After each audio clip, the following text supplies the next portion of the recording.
Buenas tardes, familias. Otro miércoles aquí. La semana pasa volando. Hace unas horas prácticamente estábamos con otra intervención, otra ponente, y hoy estamos con Tania, a quien yo voy a presentar. Bueno, lo cierto es que presentar a Tania es fácil, porque Tania pues lleva en Goravide, en fin, no sé, no ha querido ni siquiera revelarme este dato. Así es que pues me puedo inventar que fácilmente 2 décadas. Bueno, Tania ha pasado parte de este gran tiempo en Goravide como responsable de intervención familiar y desde el año 2012, ese dato sí me lo sé, como psicóloga de Goravide, psicóloga del equipo técnico.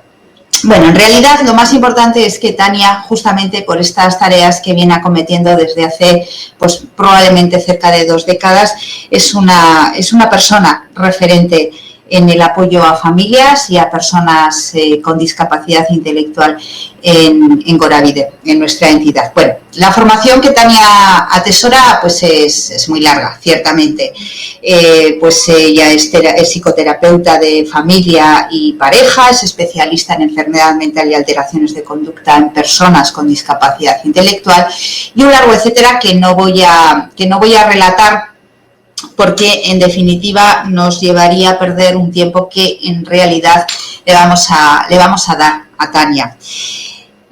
Pero lo que hoy te trae aquí, Tania, como sabes, es bueno, pues tu experiencia, tu conocimiento y el tiempo que le dedicas al abordaje de los procesos de duelo y pérdida. Y es por eso por lo que tenemos la fortuna de que nos acompañes en esta tarde, en esta sesión, en la que, bueno, pues muchas familias están interesadas en este tema y que nos encantará saber de tus experiencias, de tu conocimiento, de tus aprendizajes.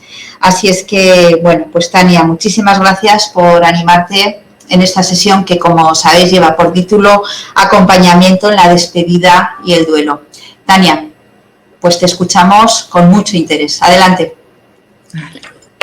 Muchas gracias, Diana, por esta presentación. Gracias también a Laura y a Mirko, que están ahí entre bambalinas. Bueno, como decía Diana, pues sí, casi 20 años, toda una vida formando parte de esta casa, a la que siento como casa. Vengo a tratar el tema del duelo, de las pérdidas. Siempre me gusta decir que en esto no puedo separar lo profesional y lo personal.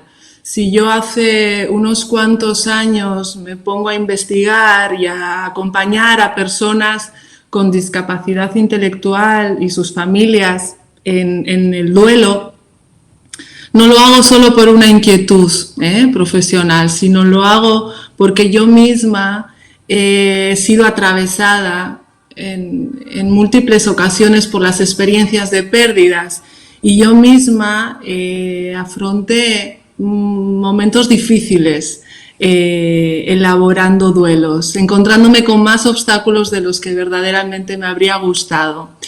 Y desde estos aprendizajes personales me encuentro hoy aquí hablando de duelo y también gracias a las maestras y los maestros que me he ido encontrando acompañando a personas.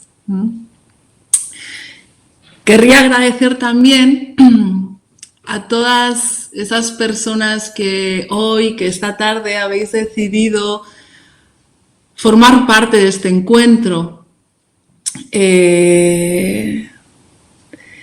A pesar de ser una de las experiencias que para mí es más universal, quizás nos encontramos con cierta incomodidad, como si este tema a veces nos moviera con cierta inquietud en nuestros asientos, ¿no? Nos toca de alguna manera.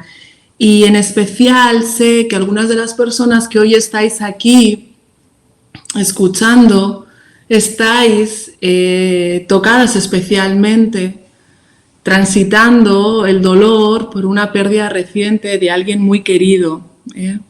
Yo traigo hoy toda la intención de ser lo más cuidadosa, sensible que pueda, abordando este tema.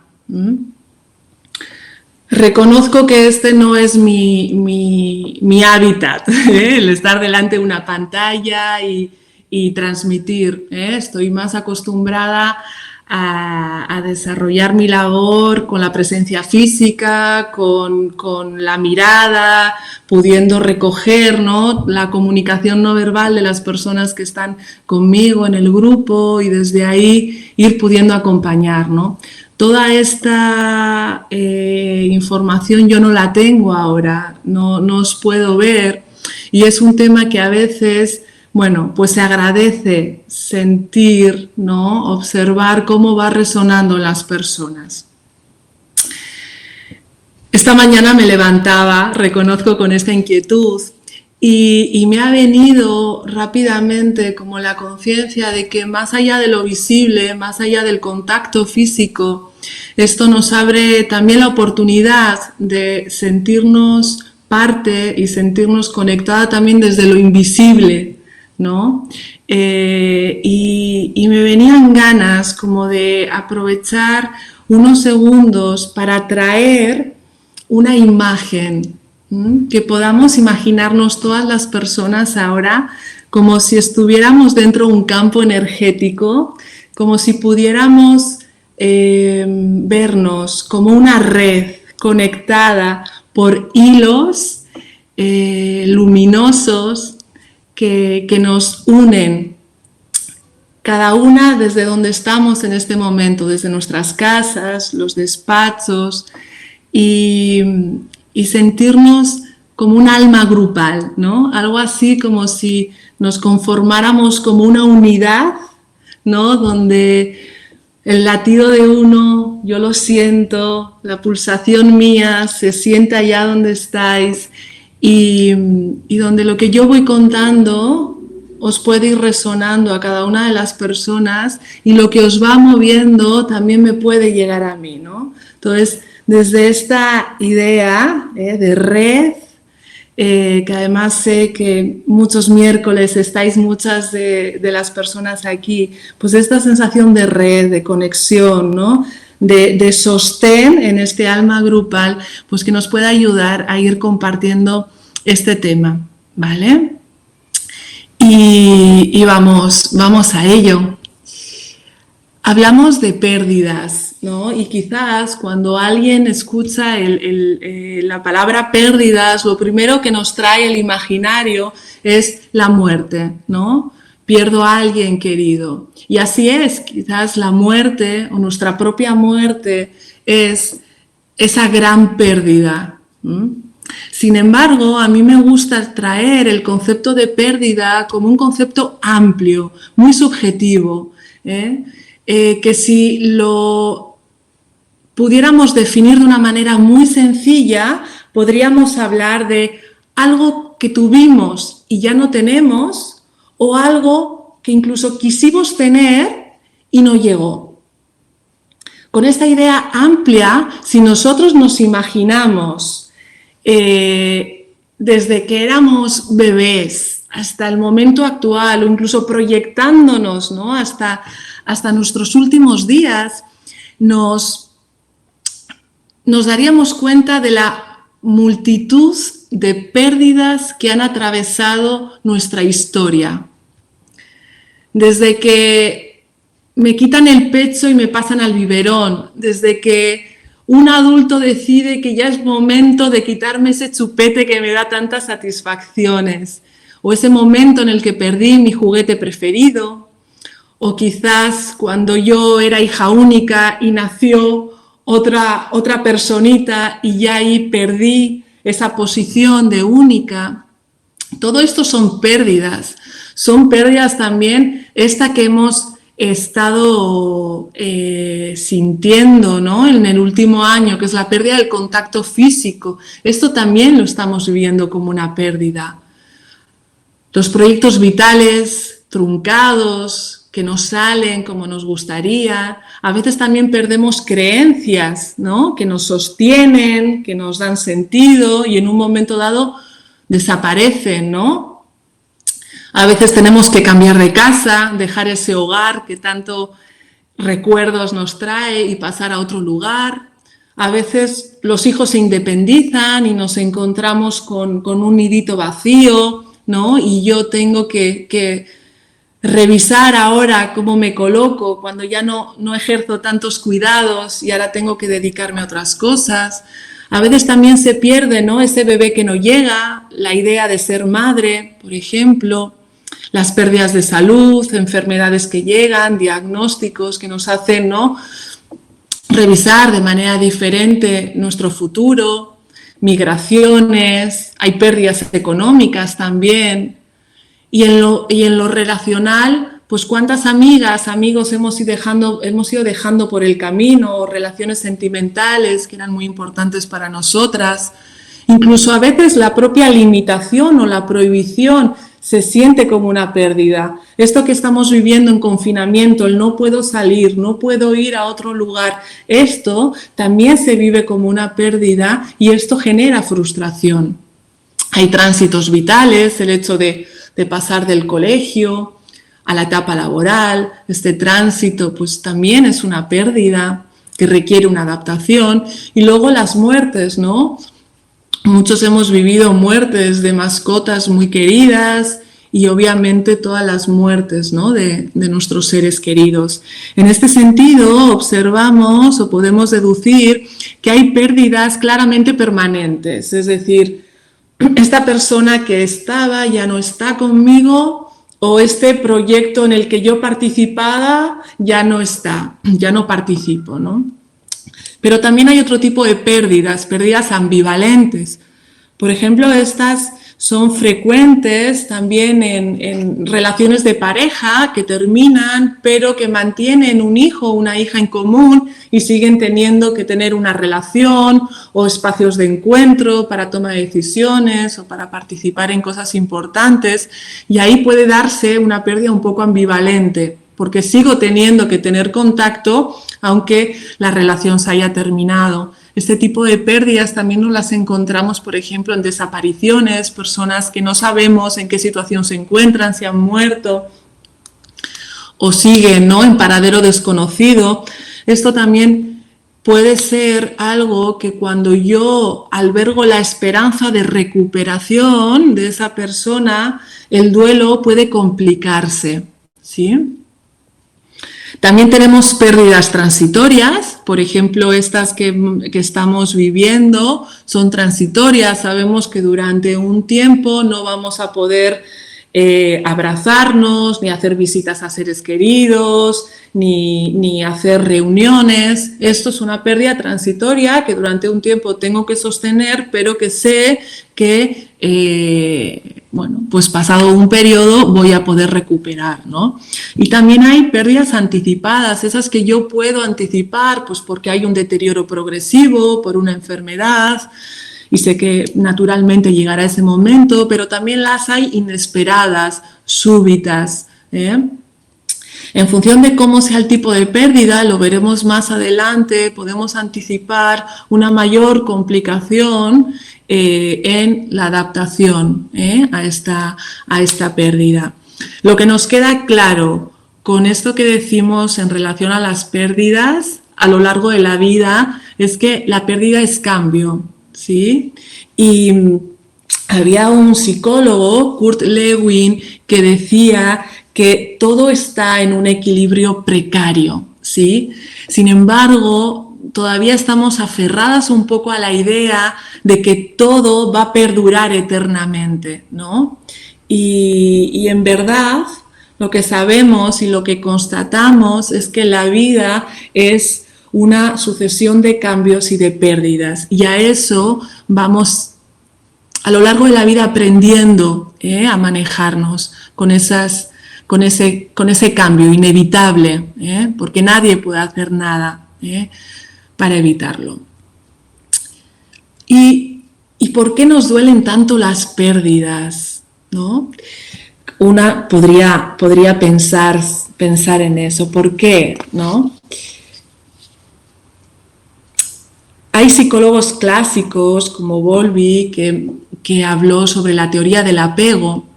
Y es que los seres humanos, y no los seres humanos únicamente, sino también los animales, podemos observar conductas en las que se evidencia que hay una tendencia natural a forjar fuertes vínculos afectivos, ¿sí?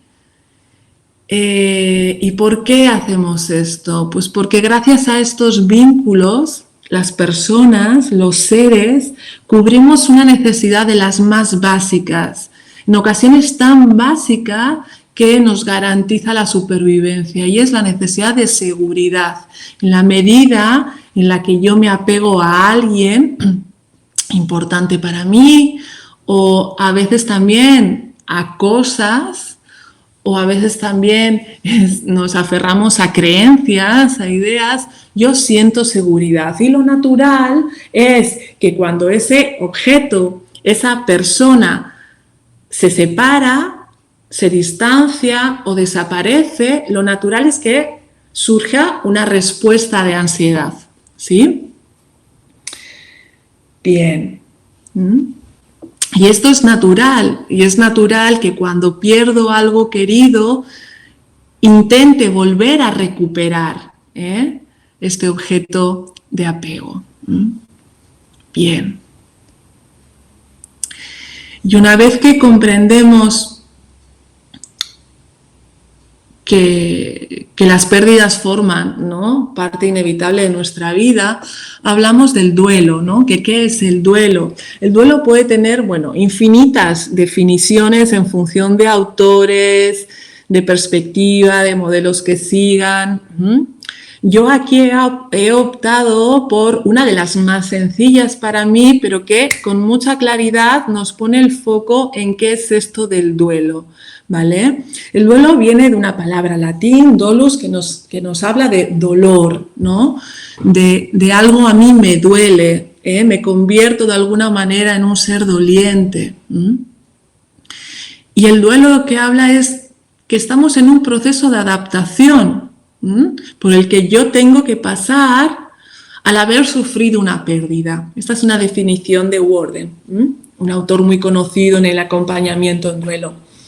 Y es esto, es adaptarme a algo que claramente es diferente por el hecho de no estar con la persona o de no estar con el proyecto o con el objeto que yo acabo de perder, ¿sí? Para hacer la elaboración del duelo, una de las cosas que ocurren es, o que podría ocurrir es, que una se pone en contacto con el vacío que ha dejado esa pérdida. Valoramos la importancia, gracias a este proceso de adaptación, a la elaboración del duelo, soy capaz de valorar y de reconocer la importancia y el papel que cumplía esa persona o ese proyecto o ese sueño en mi vida. De esta manera voy sintiendo y pudiendo transitar el sufrimiento y la frustración que ello implica, ¿sí? Esta sería la definición de duelo. Si nosotras hacemos por bajar, ¿no?, a la experiencia el duelo, lo que vemos es que tenemos un conjunto de reacciones que se manifiestan a un nivel físico, a un nivel psicológico, social y espiritual. Son las dimensiones que se ven afectadas cuando yo me encuentro en duelo. Cuando yo estoy en duelo, mi sistema de funcionamiento propio se ve alterado, en mayor o en menor intensidad, más en unas dimensiones que en otras. Pero digamos que es una alteración de mi sistema de funcionamiento, ¿vale? Traía antes, bueno, en una versión previa, una imagen de un árbol, ¿sí? De un haya que había sido, bueno, representando la poda, ¿no? Y ahora me venía nuevamente esta imagen la idea de poder, de cómo vivir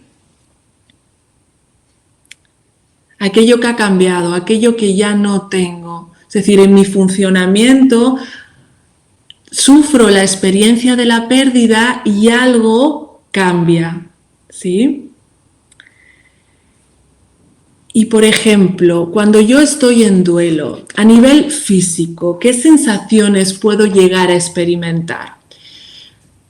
Puedo encontrarme con una sensación de vacío en el estómago, a veces cuando estoy en el duelo, en los primeros tiempos, puedo tener sensación de mareo, de dolor de cabeza, un nudo en la garganta que me impide expresarme, una opresión en el pecho que está muy ligada a la experiencia de la angustia, ¿no? A veces puedo sentir molestia con el ruido, ¿no? Mi respiración se ve alterada, ¿no? Mis ganas de hacer cosas también, me siento con menos energía, ¿no? Una flojera muscular o una boca seca, una falta de coordinación. Estas son algunas de las respuestas que nos encontramos en el cuerpo, ¿sí? De sensaciones corporales. A nivel psicológico, también nos encontramos con respuestas, ¿sí? Por ejemplo, en nuestras cogniciones, en nuestros pensamientos, nos podemos encontrar invadidos por el no creer esto que está pasando, la confusión, ¿no? Y pueden aparecer expresiones como, pero si todo estaba bien, si me dijeron que estaba estable, ¿cómo ha podido ocurrir esto? O la última vez que le vi estaba bien, ¿no? Temas de preocupación, por ejemplo, sobre el futuro y qué va a pasar ahora, o de repente me puedo ver también con pensamientos relacionados a cómo, o de preocupación sobre cómo fue para esa persona, ¿no? La muerte, ¿no? Si sufrió, si no sufrió, y esto me puede preocupar tanto que en ocasiones también pueden aparecer como normales pensamientos obsesivos, ¿sí? O sensaciones de la presencia de la persona fallecida.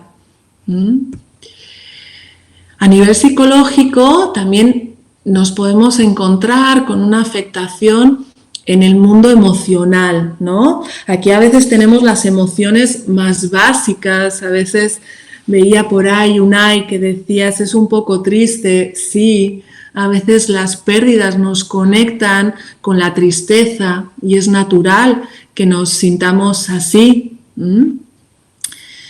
Y también a veces la pérdida nos conecta con el enfado, la rabia, la ira, el miedo, ¿sí? En otras ocasiones también la culpa puede aparecer, o sentimientos de soledad, o también puede parecer alivio, y esto es importante también reconocerlo como una emoción, un sentimiento normal en un proceso de duelo. Personas que han estado acompañando con mucha intensidad, una enfermedad larga, deteriorante, ¿no? Y que pues cuando la persona pues ya ha podido cerrar el ciclo, ¿no? Pues se siente alivio y también añoranza, ¿sí? La nostalgia por aquella persona que ya no está conmigo. He señalado concretamente el término de culpa, ¿sí? La culpa es una de las emociones que nos encontramos también muy frecuentemente en la elaboración del duelo y que puede ser un obstáculo en el proceso de adaptación, cuando esta culpa se instala y no podemos transitarla. A veces aparecen sentimientos de culpa por cosas que hice, por cosas que no hice, por omisión, o también muy frecuente, culpa por rehacer mi vida, ¿sí? A veces en aquellas cosas que yo hice, Puede ser el sentirme culpable pues porque yo le compré la moto a mi hijo con la que ha tenido un accidente, o culpable porque quizás no atendí, bueno, esto ya sería por omisión, ¿no? O no atendí suficiente a mi pareja y ha decidido separarse. O bueno, ¿no? Por múltiples casos, pero esto es importante, atenderlo. La culpa es algo que puede aparecer naturalmente, pero es cierto que en determinados casos se instala, y es muy interesante indagar y profundizar en esto, pero bueno, para que lo tengamos también pendiente, que cuando se instala y se fija, pues bueno, puede ser un obstáculo para seguir progresivamente en el proceso de adaptación.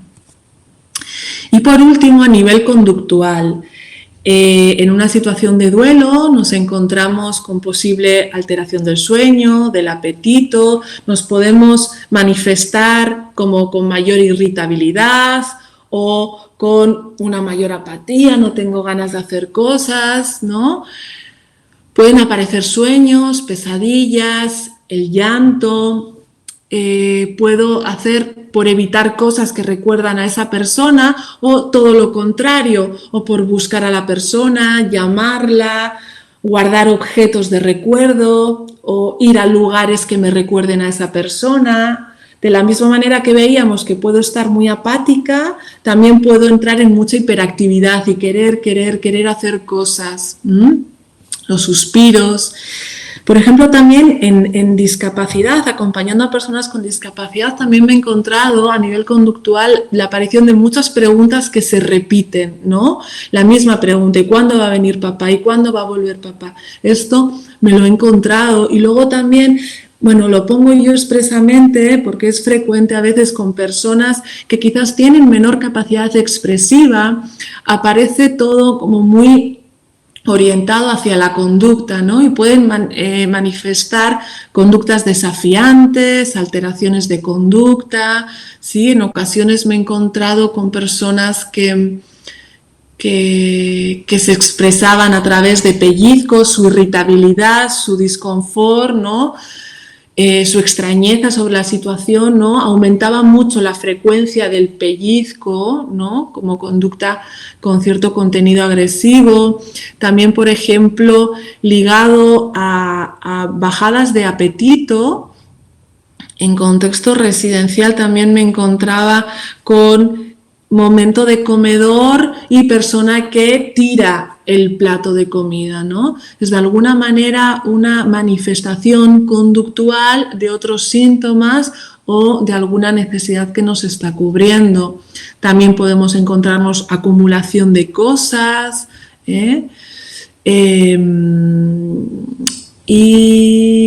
y esto, ¿no? También atender a lo conductual, sobre todo cuando estamos en contexto de discapacidad intelectual o también con menores. A veces el enfado acaba siendo manifestado con mucha conducta de oposición o unas rabietas, unos estallidos emocionales muy fuertes.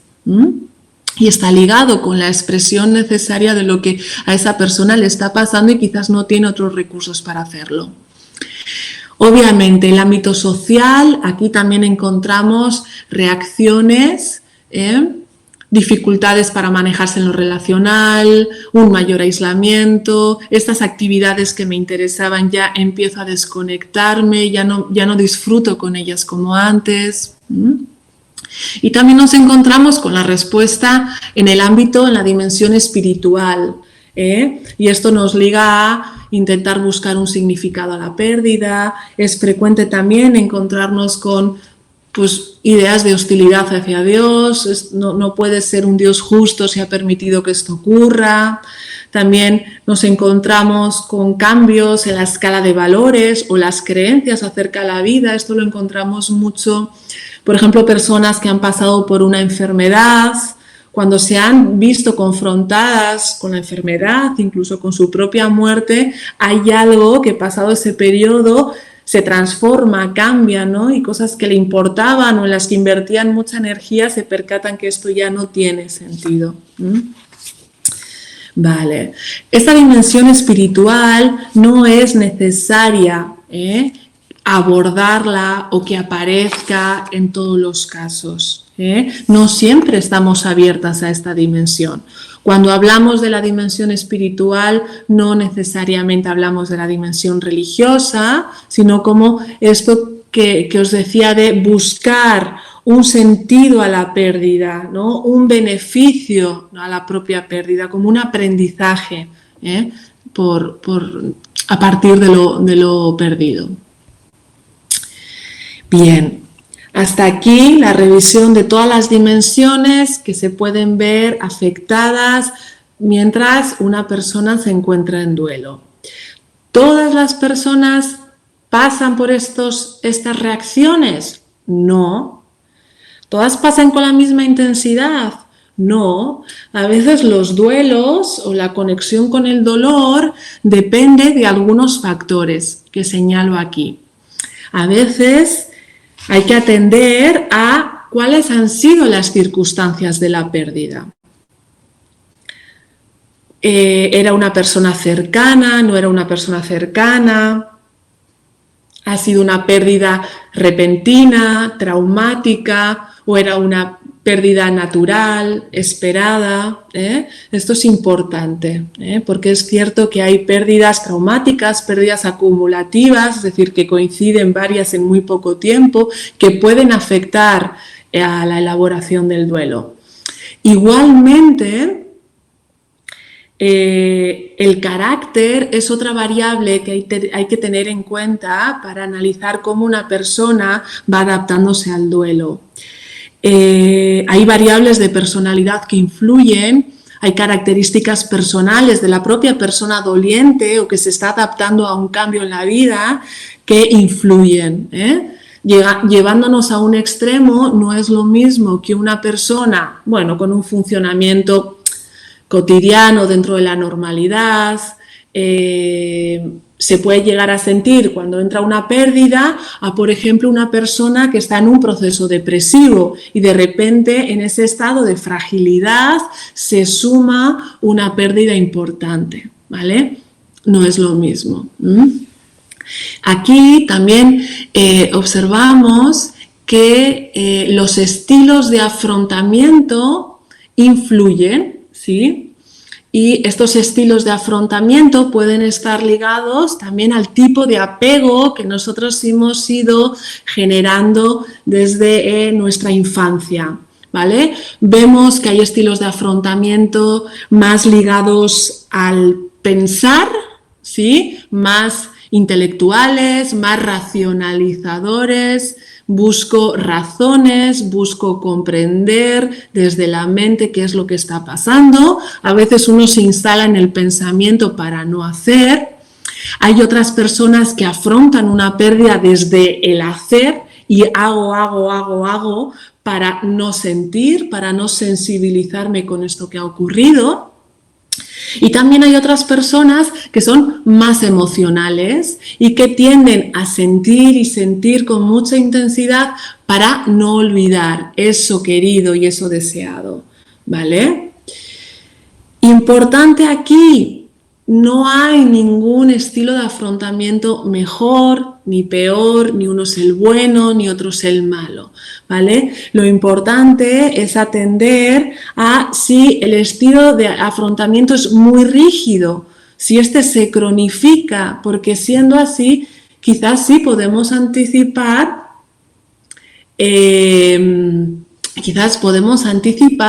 que vaya a haber más dificultades o menos, ¿vale?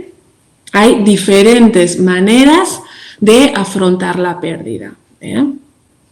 También se dan, en este sentido, mecanismos de defensa. Cada uno, desde su estilo de afrontamiento a la pérdida y al cambio, puede utilizar algunos mecanismos de defensa. Los mecanismos de defensa son protectores. No hay que hacer nada con el mecanismo de defensa. Si alguien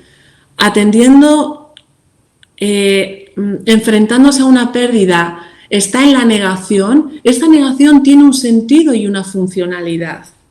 Si una persona que está fragilizada contacta con todo el dolor, puede ser muy perjudicial y no poder sostenerlo. Y a veces el mecanismo de negación nos protege temporalmente hasta que nuestro sistema esté un poquito preparado para abrirse ya a eso que llega, ¿vale?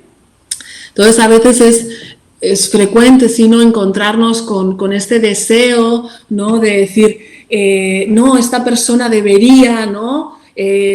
Darse cuenta de lo sucedido porque no está negando o está racionalizando en exceso o no está conectando con lo emocional, ¿vale? En principio validamos todos los estilos de afrontamiento y todos los mecanismos de defensa.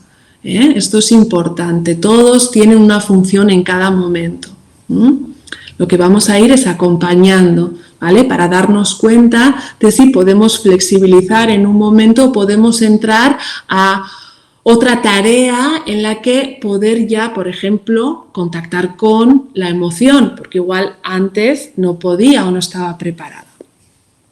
Bien, vale. Y nos falta el tema de lo relacional, ¿sí? En lo relacional tenemos dos partes. Una de ellas, el tema de nos influye qué roles y qué vínculo tenía yo con la persona, por ejemplo, que ha fallecido, ¿vale? Es decir, si yo tenía una persona que me sostenía en un montón de ámbitos de mi vida, es probable que esto a mí me llegue a afectar más que si era una persona con quien yo tenía un contacto puntual y no tenía una presencia importante en mi día a día, o para mi seguridad. Esto influye. Y cuidado aquí, esto que digo no tiene nada que ver con los lazos sanguíneos, es decir, porque a veces parece que ponemos pérdidas que son más importantes que otras. A veces puede dolerme más una pérdida de una abuela que de una madre, porque fue mi abuela quien me cuidó durante muchos años de mi vida, ¿vale?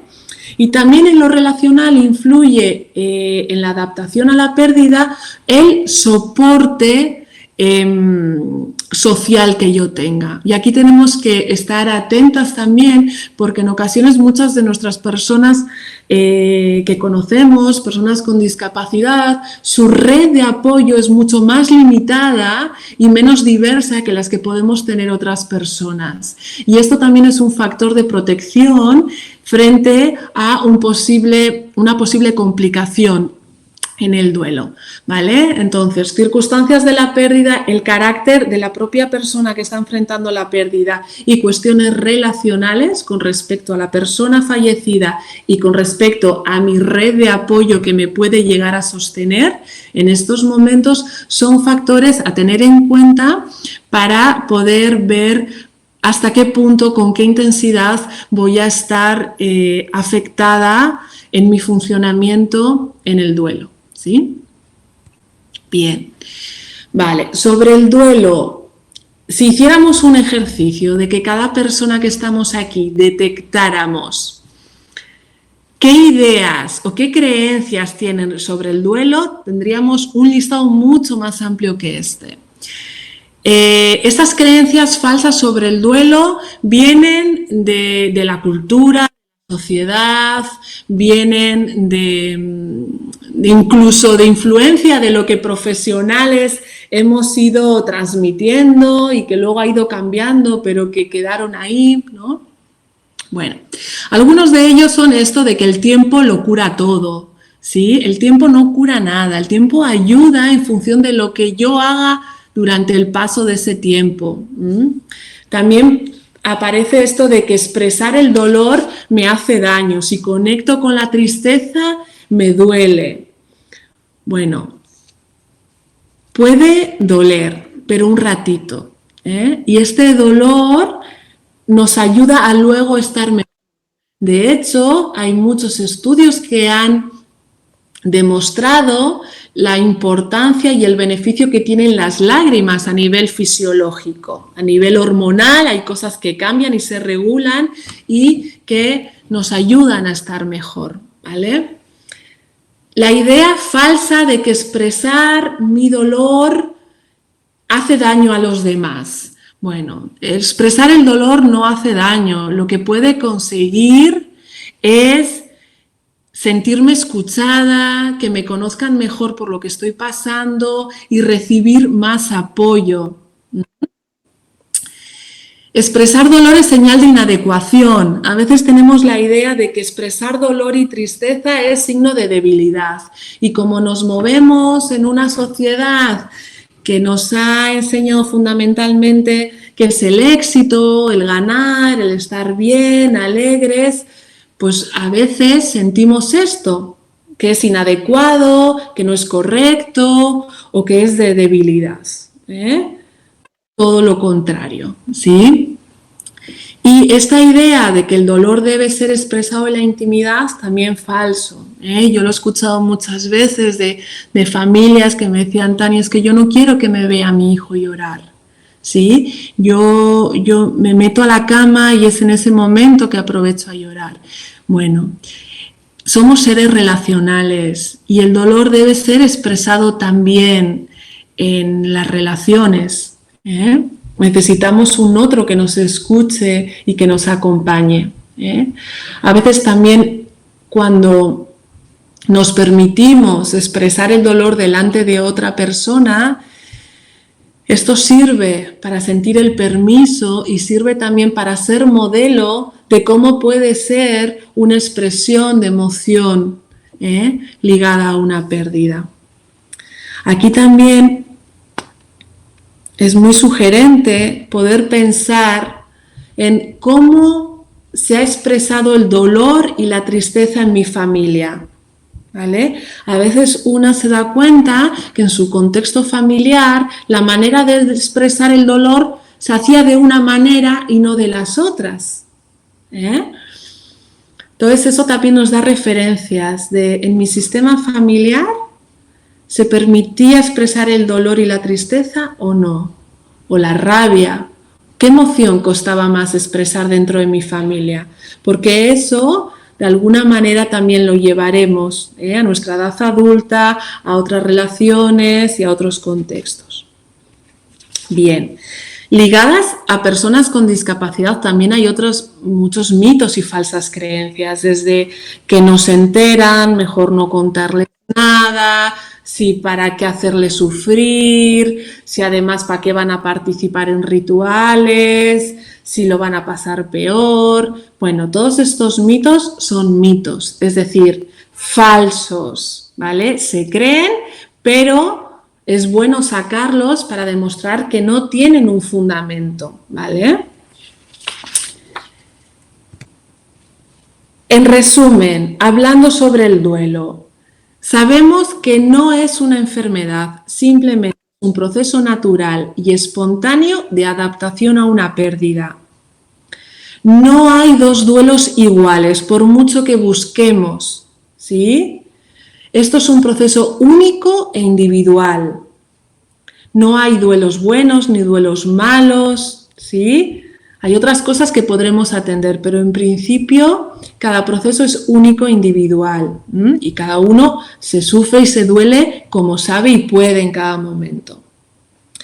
No hay una duración concreta, a veces incluso los profesionales por nuestros libros estos de diagnósticos hablábamos de una temporalidad concreta, no, yo estoy en que es preferible no hablar de una temporalidad, sino vamos a ver si las cosas que hay que hacer en un proceso de duelo se van haciendo, ¿vale? Y hay un condicionante, no es lo mismo la elaboración del duelo en una comunidad gitana, por ejemplo, que en otro entorno más urbanita, por ejemplo, tenemos diferentes costumbres y los duelos se condicionan, ¿vale?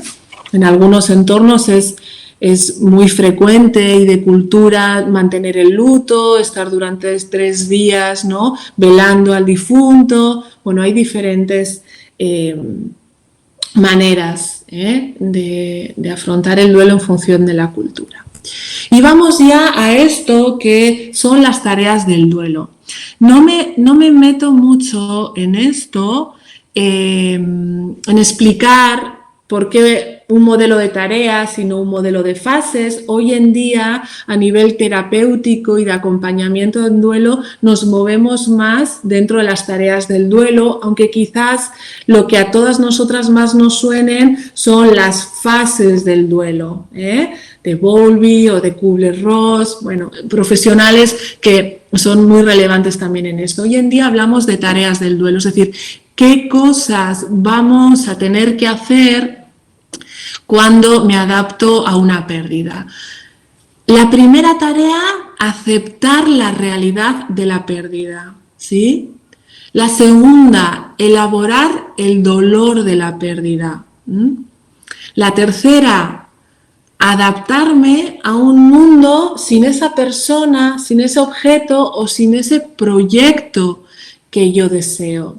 Y por último, hallar una conexión perdurable con esto que yo he perdido, pudiéndome abrir a una vida nueva, mientras sigo conectada con lo perdido. Estas tareas, aunque las digo en orden, no son lineales. No hay que cumplir plenamente una para poder pasar a la otra, ¿no? Sino que se pueden ir cruzando. Yo he ido haciendo una cosa y es, en función de cada tarea, ir viendo algunos aspectos concretos de qué es conveniente y qué pautas podríamos dar, qué recomendaciones orientadas a colectivo de personas con discapacidad intelectual, ¿vale? Entonces, si mi primera tarea es aceptar la realidad de la pérdida, ¿qué es lo que tengo que hacer? Lo primero, lo más obvio, pues saber lo que está pasando. Reconocer el hecho, que alguien me informe, ¿sí? Entonces aquí estamos en ese momento de tener que dar una mala noticia, por ejemplo, una noticia difícil. Cuando algo ha ocurrido, cuando vamos a ponernos en la situación de que ha habido una pérdida, alguien querido ha muerto, las claves son, cuanto antes se comunique, mejor, ¿sí? Esto es así, no hay vuelta a esto. Cuanto antes se comunique, mejor, ayuda.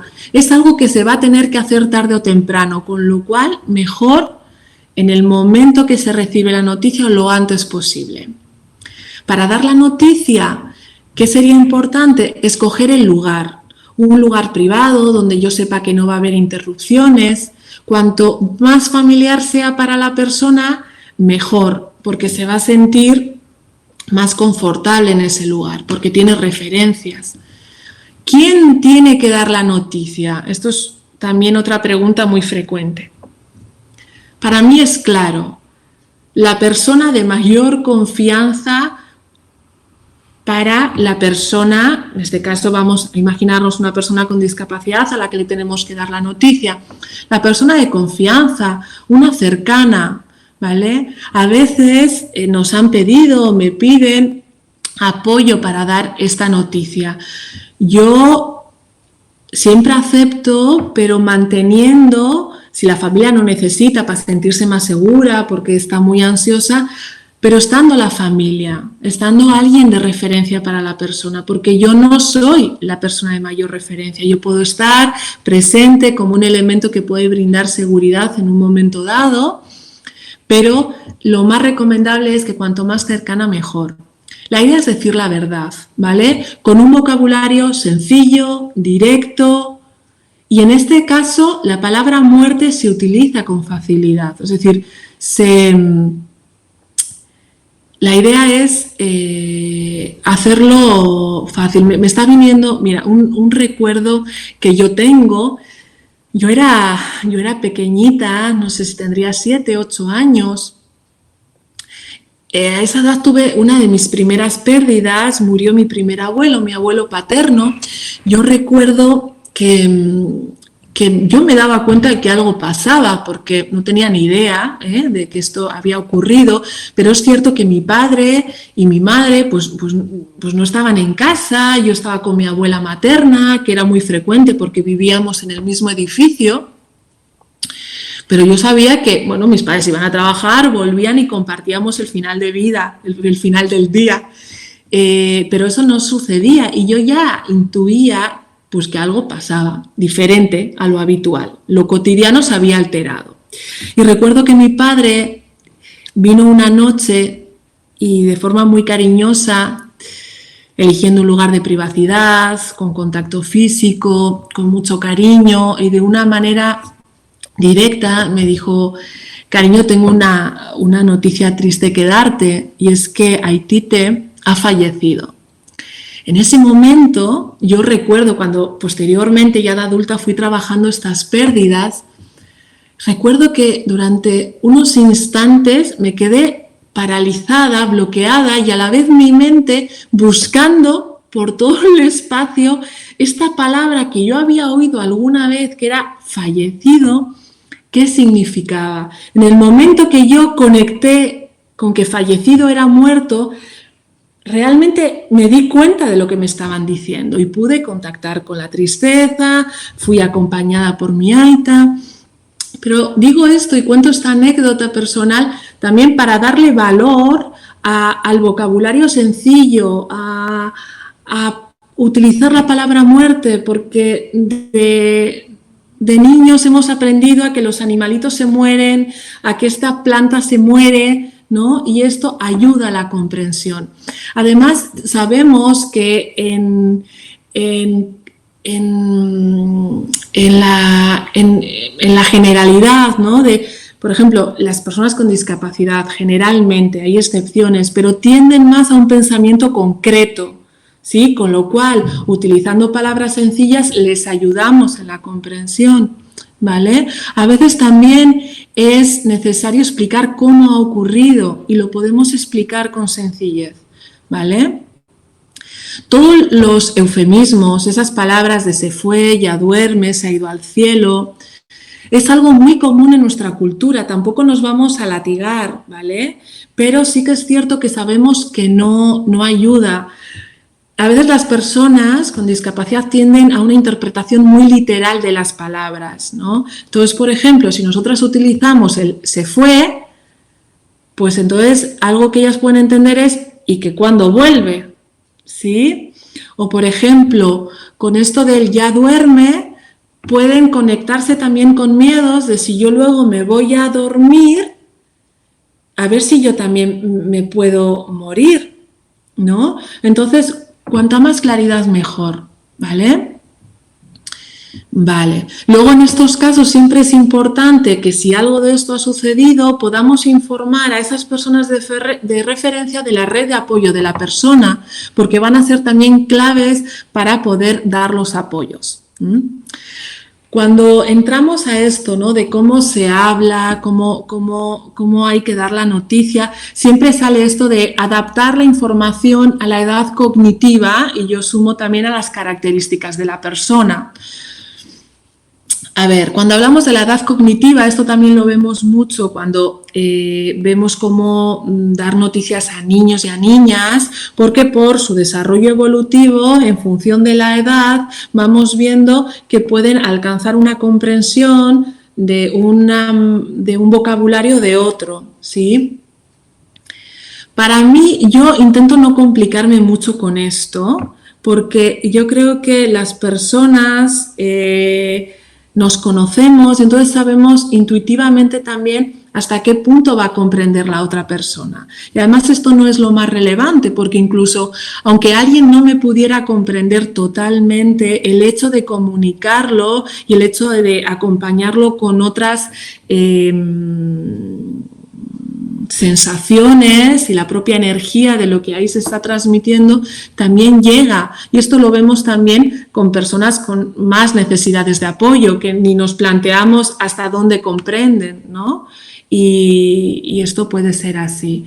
No obstante, sí que incluía esto porque tiene su punto de interés, ¿no? El concepto de muerte biológica incluye una serie de dimensiones que a lo largo de la evolución de los niños ya se van adquiriendo. La literatura nos dice que entre los 7 y los 11 años el concepto de muerte biológica se ha adquirido completamente, Incluso si alguien ha estado muy expuesto y ha tenido experiencias de pedagogía sobre la muerte, incluso ya entre los 7 y los 8 años podría tener adquirido el concepto. Las dimensiones que dan forma a este concepto son 4. La irreversibilidad. Cuando yo atiendo la muerte, tengo que comprender que esto es permanente, ¿sí? Nadie vuelve, es irreversible. También tengo que comprender que no hay funcionalidad, es decir, si alguien muere no va a sentir, ni va a padecer hambre, ni dolores, ni nada. Ya no hay funciones. Universalidad, es decir, todos los seres animados somos mortales, todos, incluido una propia, incluido mis seres queridos, vamos a morir. Y también otra 4ª dimensión que hay que comprender es la inevitabilidad, es decir, no podemos vivir eternamente. Cuando estas dimensiones se han incorporado, podemos decir que el concepto de muerte biológica se comprende en su totalidad. ¿Todas las personas tienen incorporado, adquirido el concepto de muerte biológica? No. ¿Esto es necesario para sentir el dolor de la pérdida? No. Si nosotros nos ponemos en el imaginario un bebé a quien pierde a sus figuras de protección y de apego básico, claramente se va a dar cuenta de que ahí falta a alguien importante. Porque las rutinas cambian, porque la persona con ese olor, con ese calor, ya no le sostiene, ¿no? Y esto nos pasa también con personas con discapacidad. Yo no tengo que tener toda esta interpretación cognitiva para darme cuenta, Para sufrir el vacío, veíamos antes, elaboro y conecto con el vacío, y es que hay un vacío que es también muy físico. Es decir, si yo todos los domingos viene alguien a la residencia a visitarme para traerme el bocadillo y esa persona ya no viene, yo siento la pérdida. Igual yo no sé qué es la muerte, qué significa y le puedo dar un significado, pero yo siento la ausencia y siento esa pérdida, ¿vale? Otras claves, todos los apoyos visuales que pueda utilizar ayudan en la comprensión.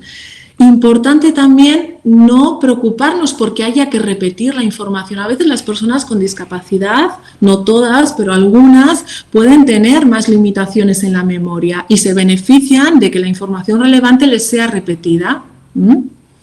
Y en ese momento de dar la noticia, acompañamos en todo lo que aparezca. A veces aparece emoción, a veces no aparece nada y lo que yo voy a hacer es acompañar desde el silencio, o aparecen preguntas y yo puedo responder. Recuerdo, me está viniendo ahora un caso en el que acompañé a una familia a dar la noticia de la pérdida de la Amatsu, a una persona que estaba en la residencia, y esta mujer escuchó la noticia que le dimos y ella dijo: mamá se ha muerto. Y lo que hizo fue salir rápidamente de la sala donde nos encontrábamos y empezar a decir de manera directa, así brusca, a todas las personas con las que se iba encontrando: mamá, mi mamá se ha muerto, mi mamá se ha muerto, mi mamá se ha muerto. Esto también lo acompañamos y también forma parte de la manera que tenía esta persona de reaccionar ante la noticia.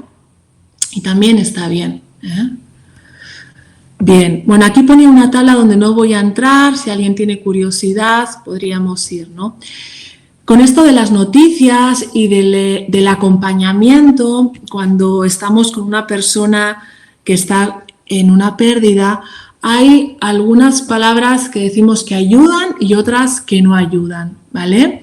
A veces palabras que ayudan son todas las que tienen que ver con el resonar, ¿vale? Siento mucho lo que estás pasando, no tengo palabras para expresar lo que siento, ten por seguro que estaré a tu lado, debe ser muy cansado vivir con este dolor. Son palabras que intentan conectar a lo emocional y que pretenden acompañar, ¿sí? desde lo que hay en ese momento. Hay otras palabras que sabemos que no ayudan, ¿sí? Y que a veces muchas de ellas son estas que están ligadas a los consejos. Cuidado con los consejos porque nos salen naturalmente, pero a veces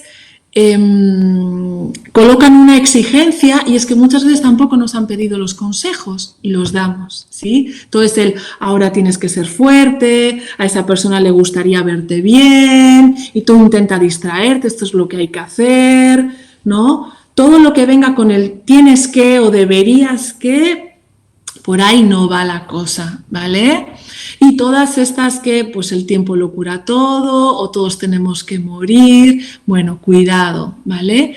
Cuidado. Es cierto que, como decía antes, estas son palabras que pues naturalmente nos han salido a todas en algún momento, ¿vale? Pero si pudiéramos hacer el ejercicio de darnos cuenta en nuestra propia experiencia qué nos acompaña más, con qué nos sentimos más recogidas, más validadas, más en sintonía, veríamos que estamos más cerca de las palabras que ayudan que las palabras que no ayudan, ¿vale? Bueno, esto está en un libro de Alba Pallás, ahí lo tenéis, que yo creo que es muy interesante, es un divulgativo. Alba Pallás es una profesional maravillosa y es interesante. Seguimos a la segunda tarea, que decíamos elaborar el dolor de la pérdida.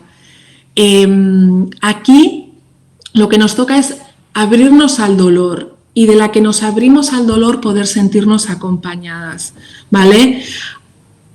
Hablo de algunas claves muy obvias, pero que yo creo que, no sé si alguien también lo decía, ¿no? ¿Qué nos pasa con lo emocional?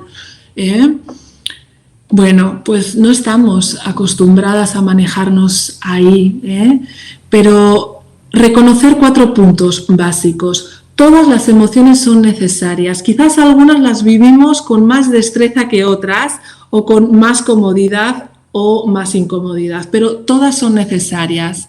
Podemos llegar a sentir varias emociones a la vez, podemos sentir una y cambiar a otra. Eso lo vemos mucho en los niños, pueden estar en el llanto y en la tristeza y naturalmente pueden transitar a una experiencia de juego y estar tranquilos. Y también calma, porque ninguna emoción dura para siempre, ¿vale? A veces nos entra un miedo, que a mí me ha entrado pánico más de una vez, ¿no? Cuando una conecta mucho con la tristeza y dice, Dios mío, como esto dure para siempre, yo no aguanto, ¿eh? Esto de las emociones, además, es interesante, si las pudiéramos dibujar en una gráfica, tienen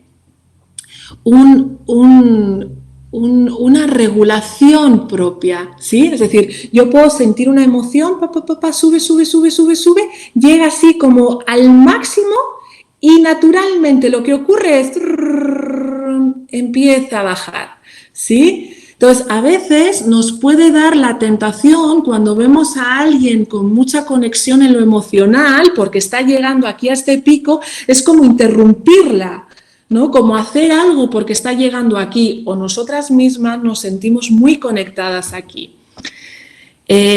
Pero calma, porque si nosotros podemos sostener, acompañar eso, naturalmente baja, ¿sí? Es decir, es como un sistema de regulación emocional que tenemos naturalmente, ¿vale? Es cierto que en algún caso, pues bueno, pues hay emociones que se cronifican, pero ya en otro orden, porque están dentro, ¿no?, de una dificultad o de un trastorno, ¿vale? Pero las emociones, estas naturales que sentimos todas, ¿vale?, tienen su propia duración. Y en este caso lo que tenemos que hacer, que sería pues validar la expresión emocional, lo que haya, ¿vale? Decíamos no interrumpirla. Aquí también es muy interesante el trabajo con las emociones. Yo me he ido dando cuenta también que es que trabajar o hacer mayor pedagogía sobre las emociones es muy importante, porque a veces me encuentro con personas que confunden la tristeza y el miedo, la tristeza y el enfado. Y para abrirnos al dolor, una de las cosas también muy importantes son la de participar en las reuniones y los rituales. Aquí me paro un segundo, porque los rituales sabemos que validan y estructuran el duelo. Los rituales nos ayudan a aceptar el hecho de la pérdida, confirman de alguna manera la realidad, confirman nuestra experiencia como dolientes, nos permiten enfocar la energía emocional en un momento y en un contexto concreto también. Y en ese momento es muy interesante poder recibir el apoyo social de las personas. Yo esto siempre lo recomiendo con personas con discapacidad, fomentar esto. No siempre se hace y yo siento que es muy recomendable, porque además sabemos que generalmente las personas con discapacidad aprenden mejor, integran mejor a través de la experiencia, de lo que hacen, de lo que ven, mucho más que desde lo auditivo. Entonces la participación en rituales puede ayudar muchísimo. Ahí hay muchos miedos a veces de ¿y si se traumatiza? ¿Y si le hace peor? Y bueno, para mí que todo el mundo esté en un ritual siempre que la persona quiera, Con lo cual preguntemos, y preguntando también añadimos otra cosa, que es vamos a anticipar cómo va a ser ese ritual o cómo va a ser esa visita al hospital, si lo que tenemos que hacer es una visita al hospital, ¿vale? Eso ayuda a poder manejar un mayor control sobre la situación. Para muchas personas es la primera vez que participan en un ritual o la primera vez que van a un hospital, ¿vale? Y a veces también podemos contemplar que se pueden ofrecer apoyos durante la participación del ritual, Es decir, no es necesario que la persona esté todo el día en tanatorio, puede ser acudir, estar un rato y luego ir, o saber que va a tener a alguien de referencia, que va a estar disponible para ella y si en algún momento cambia de opinión o ya está cansada y se quiere marchar, esa persona le va a acompañar, ¿vale? Esto también es importante. Cuando hablamos de rituales, socialmente tenemos la referencia de todos los rituales institucionalizados o vinculados a la religión, el funeral, las cenizas, el tanatorio, ¿sí? Más allá de esos rituales está el propio rito, y el rito puede ser cualquier cosa simbólica que para nosotras tenga sentido. Visitar un lugar que era especial para esa persona, poder echar las cenizas en algún lugar especial, hacer un dibujo, tirar unos globos al cielo. Cualquier cosa que nosotros le demos poder por su simbología tiene sentido, ¿vale? No solo los rituales. Bueno, a ver, Sony 16, compañeras, compañeros que me acompañáis, ¿cómo estamos? ¿Cómo hacemos? ¿Tengo 2 minutos más o 3? Bueno, sigo un poquito más. Diana. Encantados de que sigas, Tania, adelante. ¿Sí? No te preocupes, esto tiene un sistema que llegado a un punto se desconecta, tranquila. Vale. Sí, vale. Sí, estamos todos pendientes de lo que nos estás explicando y gustosos te seguiremos. Vale. Hasta ya estamos llegando al final, ¿vale? Porque estamos en la tercera tarea. Y en esta tarea lo que nos toca es adaptarnos a un mundo sin la persona o sin aquello que hemos perdido, ¿vale? En esta adaptación yo me enfoco mucho con el tema de las pérdidas secundarias, ¿vale? Yo me tengo que adaptar a una pérdida y a veces en el contexto de la discapacidad nos aparecen fácilmente, de forma añadida, nuevas pérdidas. Me explico. Muere mi madre con la que yo vivo y entonces se decide que yo no me puedo seguir viviendo en esta casa porque no hay nadie que me pueda atender.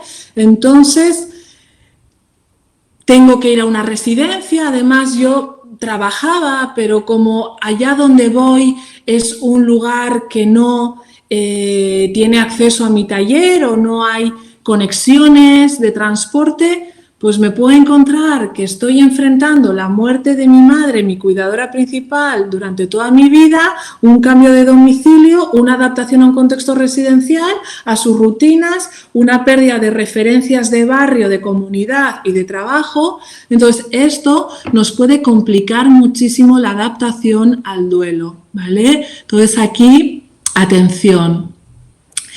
Esto también nos pasa en cualquier persona, es decir, la recomendación es que alguien que está experimentando una pérdida, pues en ese momento se recomienda que no se tomen decisiones drásticas. Es decir, si yo he perdido a alguien, no es momento de vender inmuebles, no es momento de cambiarme de casa, ¿sí? Es cierto que a veces no podemos gestionarlo de otra manera, pero al menos que tengamos conciencia de que cuantas menos pérdidas acumulemos, cuantas menos cambios incorporemos, mejor.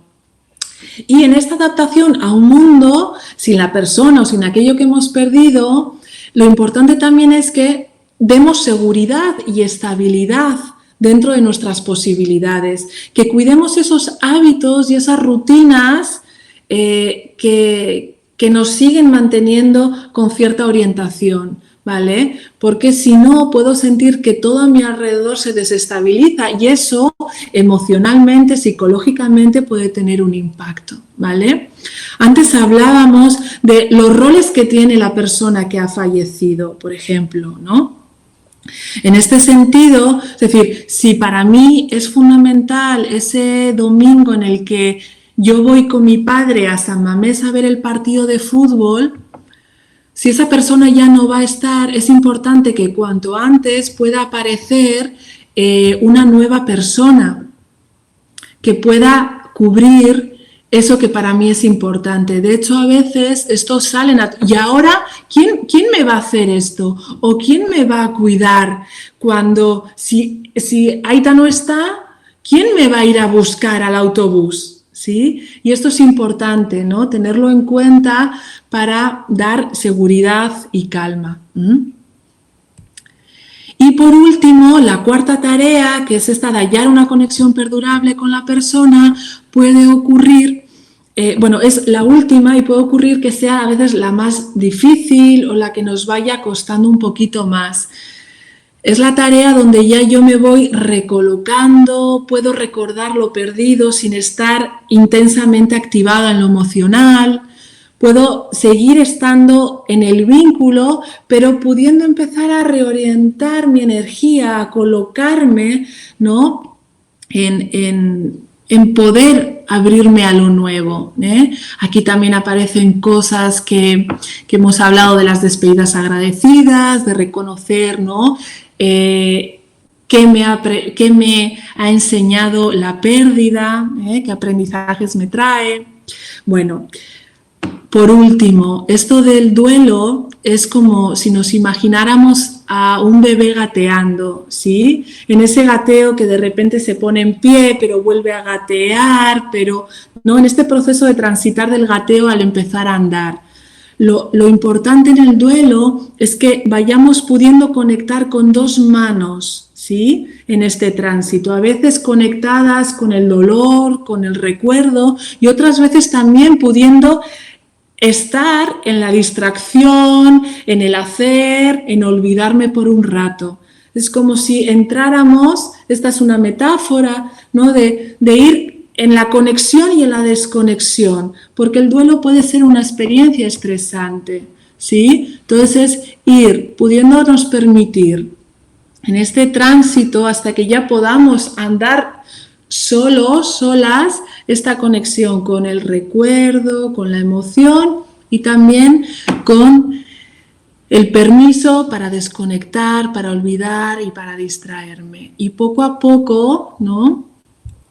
Ir sintiendo que nos podemos, quizás ya no vamos a ser las mismas después de una pérdida, ¿no? Pero podemos seguir viviendo aún estando conectadas con todo lo perdido, porque sabemos que el amor y la pérdida están en el mismo plano de la vida, En la medida que yo me abro al amor, también estoy expuesta a la pérdida y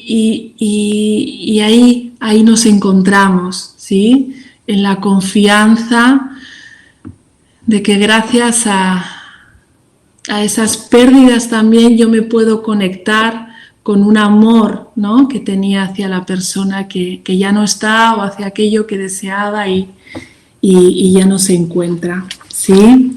Bueno, estos últimos minutos han ido más acelerados, pero yo creo que esto es básicamente lo que quería compartir hoy. Espero haber dejado un ratito para preguntas o para cualquier cosa que se quiera compartir o bueno, aclarar. Tania, hola. Hola, Laura. Bueno, gracias por la charla. A vosotras. Gracias por compartir incluso alguna experiencia, anécdota, decías tú, más que anécdota, sí, ¿no? Diría yo, personal, ¿no? De cuando eras niña. Mira, ha sido, Tania, un chat curioso este. Estaba mustio al principio. Normal, ¿no? Sí. Estaban atentos, creo, y el chat, pues, parado, ¿no? Y alguna persona has podido ir leyendo, ¿no? Pues, estoy triste, ¿no? Ponían algunas personas. Es curioso, ¿no? Porque nosotros que vamos viendo aquí la evolución del chat, bueno, pues también ha acabado la gente, bueno, por supuesto agradeciéndote mucho la charla, pero también diciendo, qué bonito. ¿Sí? Hemos pasado del qué triste al qué bonito, porque en este caso, pues has hablado, es raro esto que voy a decir, pero quizás has hablado de la muerte bonito, ¿no? Quiero decir. Entonces, bueno, creo que tu charla ha gustado mucho. Gracias. Y es lo primero que te quería transmitir. Son 7:25. Vamos con algunas preguntas, Tania. Venga. Vamos allá. Ana nos dice, hace 6 años que fallecieron mis padres, mi hermana cuando conecta con la tristeza se acuerda mucho de ellos y quiere que revivamos cómo fue ese día con detalle. ¿Es adecuado que entremos a ese tipo de detalles? No sabemos si le hace mejor o peor.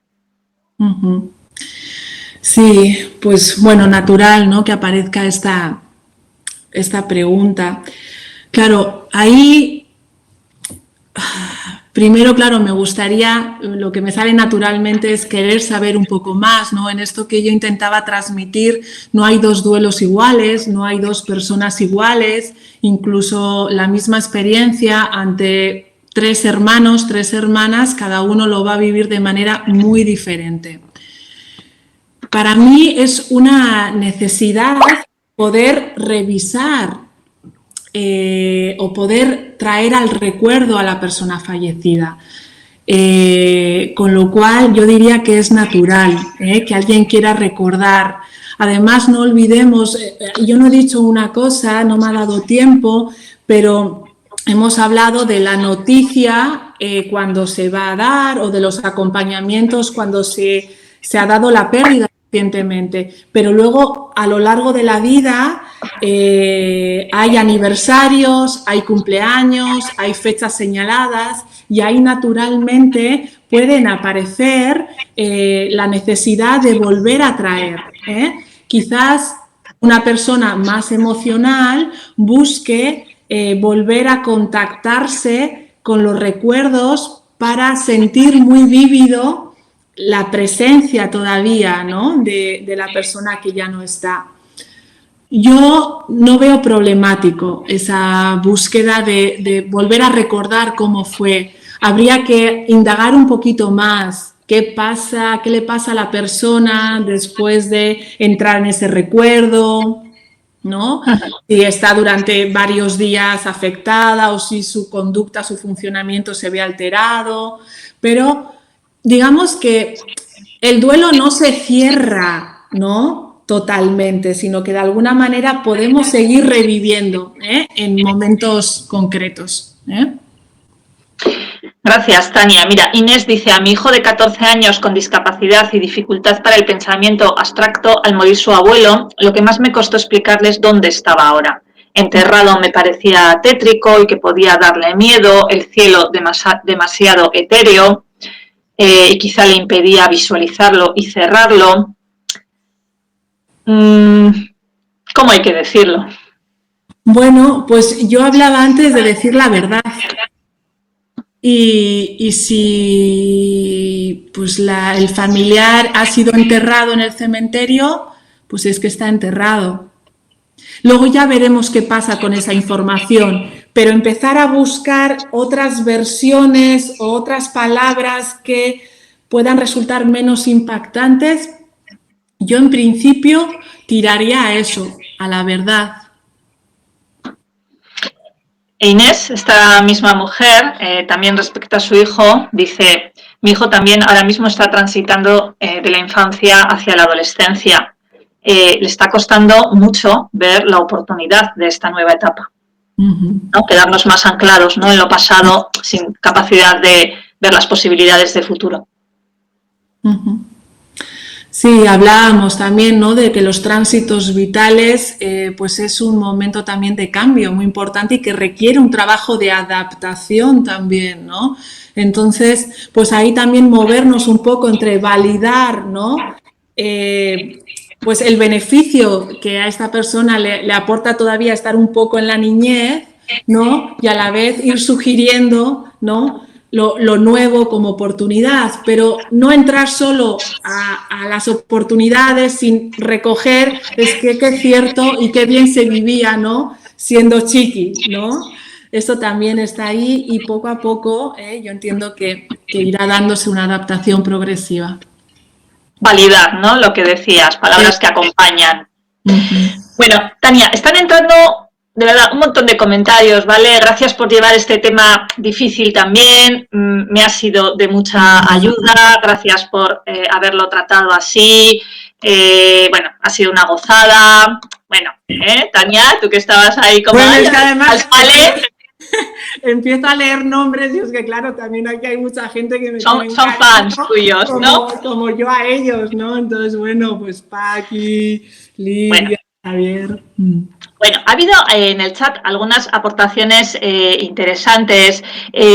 Había una persona, Inés, bueno, ella decía, ¿no?, pues que es un poco, bueno, un poco no, mucho tema tabú, ¿no?, el tema de la muerte, ¿no? Diana decía, vivimos un poco en una, bueno, utilizaba un término curioso, happycracia, ¿no? Y algunas personas, pues bueno, estaban de acuerdo. Y una persona, que ahora no la encuentro, apuntaba, sí, Ana, decía, las culturas donde tienen asumida la muerte como parte de la vida sobrellevan mejor el duelo. Y Ana decía, ¿no?, en un chat anterior, o sea, en un comentario anterior, que no nos preparan, ¿no?, para la muerte, sí para las bienvenidas, pero no para las despedidas ni los duelos.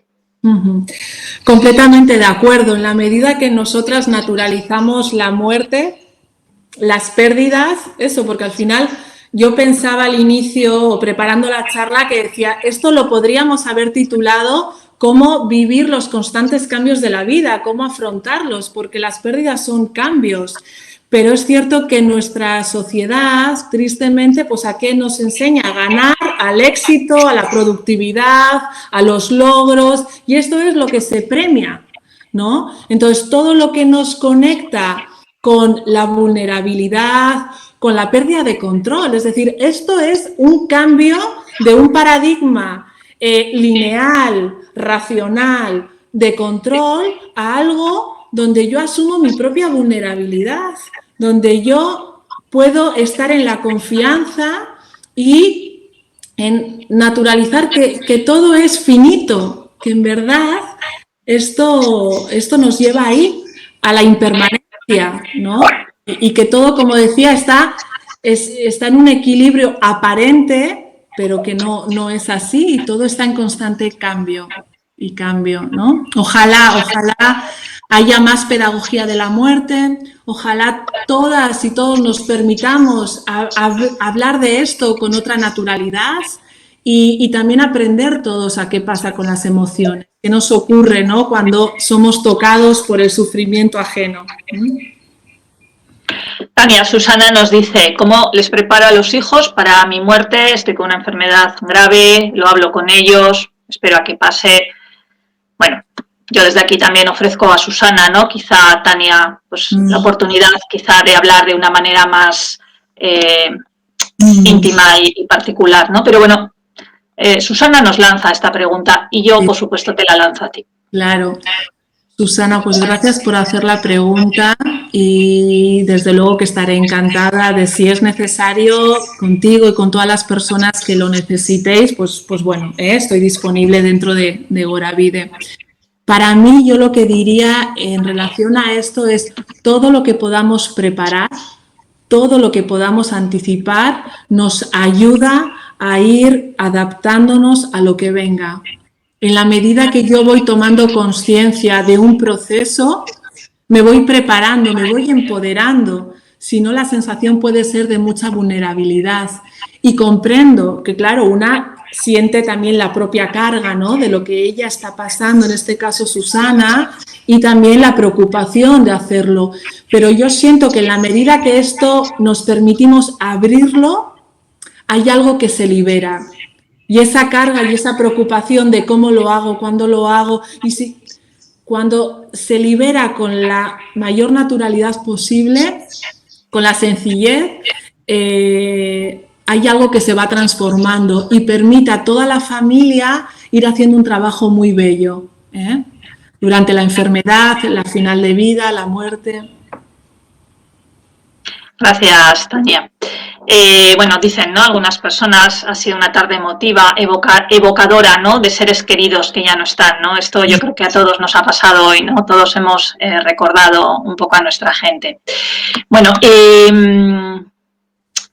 Igor esta semana me llamaba y me decía: transmítele a Tania, por favor, mi experiencia. Has hablado antes de ello. Él decía: hace 25 años falleció mi aita y, queriendo protegerme y con buena intención, mi familia no me permitió, consideraron que era mejor que no participara del entierro y demás, ¿no?, rituales de despedida. 25 años después, esta cuestión, bueno, la sigo teniendo en la cabeza y me hubiera gustado mucho, ¿no? Bueno, él me lo explicó con más detalle y yo lo quería contar porque él así lo quería. Y Enara, ya te uno, bueno, ella dice, ¿no?, ella me preguntaba también, o sea, me pedía que te transmitiera, bueno, pues si de alguna manera tú has ido mencionando a lo largo de la charla, las personas con discapacidad intelectual pueden tener más dificultades para gestionar adecuadamente un duelo.